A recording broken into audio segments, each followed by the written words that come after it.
Selections are tools in Photoshop that can really help you out for either montaging, so cutting things out, or applying edits to only certain parts of a picture.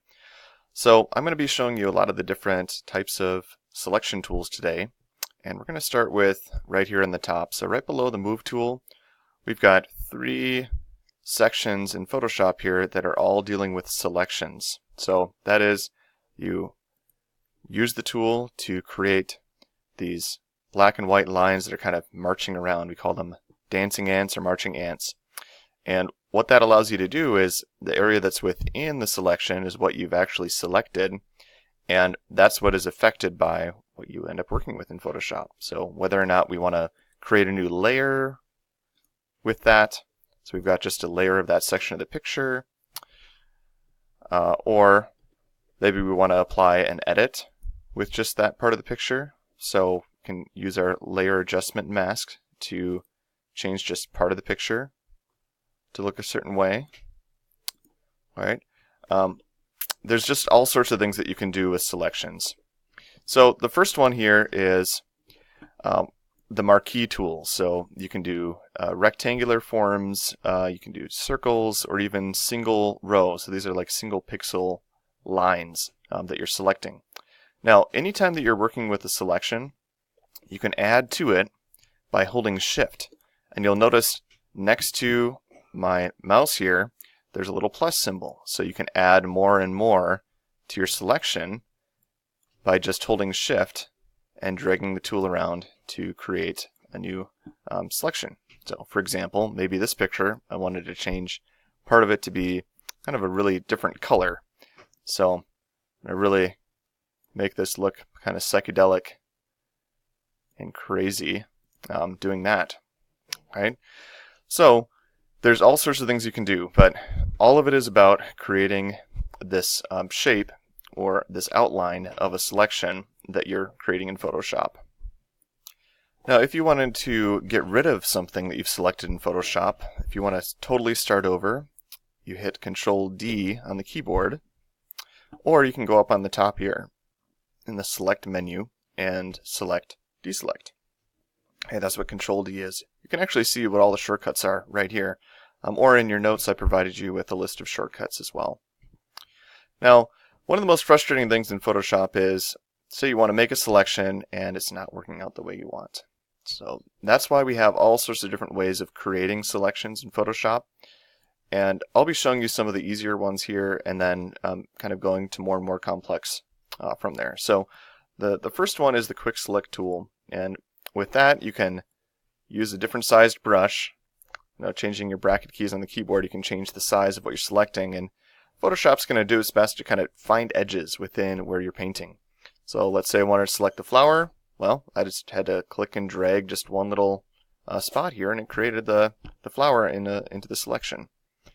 Where the Quick Select doesn't work well is if you don't have really well-defined lines. So here I'm dragging along the flower and the leaf here and kind of moving along, and now I've got kind of a blurred edge, and it's kind of having a harder time finding what that is. And now you see that it just snapped and selected the whole picture.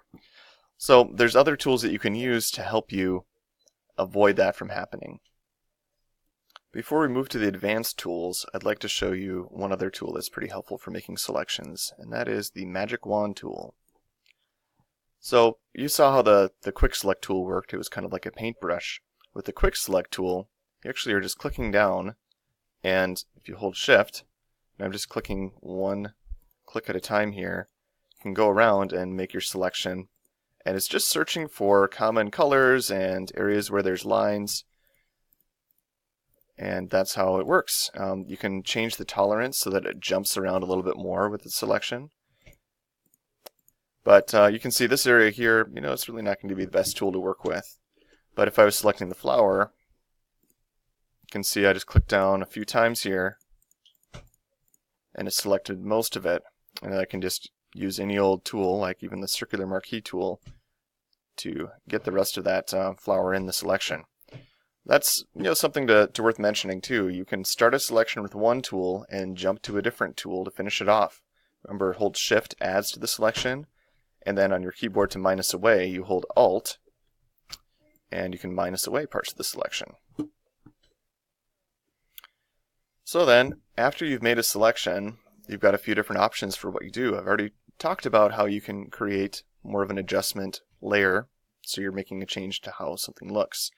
But the other technique is montaging. So here I'm going to use my quick select tool, just select the front section of this Grand Canyon picture.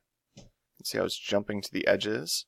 I photographed this with the real high aperture number, so it was real in focus and crisp, which means that the edge is really well defined there.